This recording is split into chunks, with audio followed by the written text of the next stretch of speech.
प्यारे बच्चों, इस वीडियो में हम प्रकृति कक्षा 5 कार्य पुस्तिका के दिन 5 की जो वर्कशीट है उसका हल देखेंगे। सबसे पहला हमारा प्रश्न है, निम्नलिखित प्रश्नों के उत्तर लिखिए। यहाँ पर आपको करना क्या है, नीचे दिए गए फूल में दर्शाए गए भागों के नाम लिखिए तथा उन भागों के नाम एवं कार्यों को दी गई तालिका में लिखिए। यहाँ पर आपको एक फूल दिखा रहा है, ये फूल का चित्र है। अब आपको जहाँ पर ये तीर के निशान लगे हैं इनके नाम लिखने हैं। नाम हमने लिख दिए हैं। ये सबसे पहले होता है पुष्पासन, इसको कहते हैं पुंकेसर। और ये जो ऊपर पीले पीले से हैं ये होते हैं परागकोश। इन परागकोश के अंदर ही पराग कण रहते हैं। और ये जो बाहर ये रंगीन पंखुड़ियाँ होती हैं, लाल रंग की ये जो पंखुड़ियाँ हैं इनको हम दल कहते हैं। और ये जो है यहाँ पर ये वाली संरचना इसको कहते हैं वर्तिकाग्र। और नीचे की ये जो बेलनाकार ये वाली संरचना है ये पतली सी, इसको कहते हैं वर्तिका। और ये पाइप जैसी संरचना को वर्तिका कहते हैं। और ये जो बाहर की तरफ ये हरे हरे पत्ती जैसी हैं ये संरचना, इनको कहते हैं बाह्य दल। और ये यहाँ पर ये गोल गोल जो अंडे जैसी संरचना है ये होता है इसका अंडाशय। तो ये तो हो गए इनके नाम। अब हम देखते हैं इनको कार्य क्या क्या है इनके। तो सबसे पहले हम देखते हैं दल। दल क्या होते हैं, यह कीटों को आकर्षित करते हैं। ये रंगीन भाग होता है पौधों का, सॉरी फूलों का रंगीन भाग होता है। यह कीटों को आकर्षित करता है, परागण में सहायता करते हैं, यही परागण में सहायता करते हैं। अब देखते हैं वर्तिकाग्र। वर्तिकाग्र क्या होते हैं, ये चिपचिपा होता है और पराग कणों को अपने आप अपने ऊपर चिपका लेता है। देखिए जो फूल के अंदर ये इस तरह की जो संरचना है जो सबसे ऊपर चित्र में दिखाई गई है, एक बार देख लीजिए। वर्तिकाग्र कहाँ पर है इसमें, यहाँ पर है ये वर्तिकाग्र।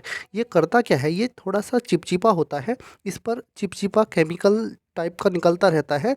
और इसके ऊपर जब परागकोश से परागकण निकल कर गिरते हैं तो ये इसके अंदर चिपकते रहते हैं और फिर ये अंदर यहाँ पर पहुँच जाते हैं अंडाशय में। तो ये जो होता है हमारा वर्तिकाग्र, ये चिपचिपा होता है और पराग कणों को अपने ऊपर चिपका लेता है। अब देखते हैं वर्तिका को। वर्तिका क्या है, पराग कणों को अंडाशय तक पहुंचाने में मदद करती है। यहाँ पर जगह कम थी इसलिए हमने शॉर्ट रूप में ही लिखा है। वर्तिका क्या करती है, पराग कणों को अंडाशय तक पहुंचाने में मदद करती है। परागकण रहते कहाँ पर हैं, जो परागकोश होते हैं इनके अंदर परागकण रहते हैं। अब देखते हैं आगे और अन्य भाग को। एक है बाह्य दल। बाह्य दल जो इसका पौधे में ये फूल के जो बाहर ये ग्रीन कलर की पत्तियां दिखाई गई हैं चित्र में, वो है बाह्य दल। ये क्या करते हैं, ये फूल के अंदर वाले भाग की रक्षा करते हैं। देखते हैं अंडाशय को, इसमें निषेचन की क्रिया होती है अंडाशय में ही, इसी में ही बाद में फल बनता है और उसके अंदर बीज बनते हैं। परागकोश ये क्या होते हैं, यह पराग कणों की रक्षा करता है। जो पीला पीला उसके ऊपर दिखाया गया है फूल के ऊपर, वो उसको हम कहते हैं परागकोश।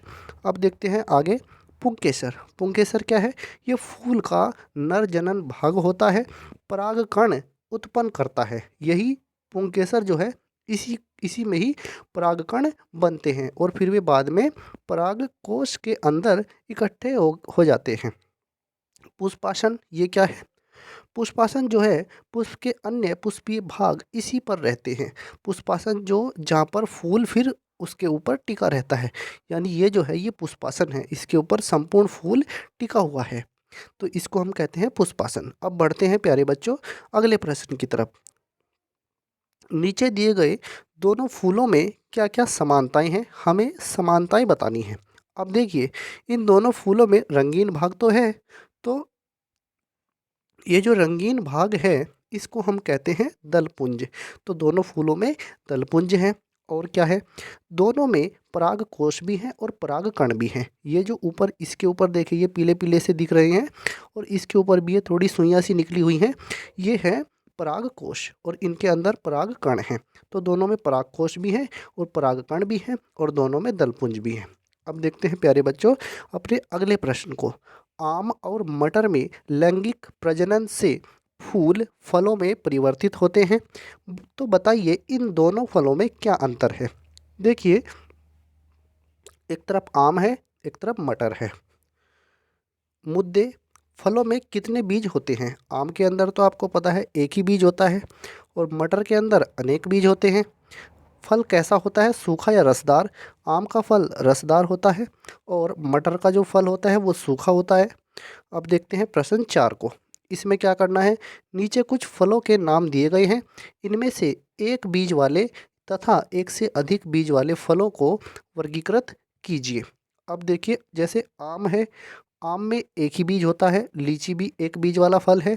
अब देखिए पपीता, चीकू, अंजीर, तरबूज, मटर, संतरा, अमरूद, ये एक से अधिक बीज वाले फल हैं। इसका हमें वर्गीकरण इस तरह से करना था। तो इस वीडियो में प्यारे बच्चों हमने दिवस 5 की वर्कशीट का हल देखा है। अगर आपको यह वीडियो अच्छा लगा है तो इसको लाइक कीजिए, शेयर कीजिए। धन्यवाद प्यारे बच्चों।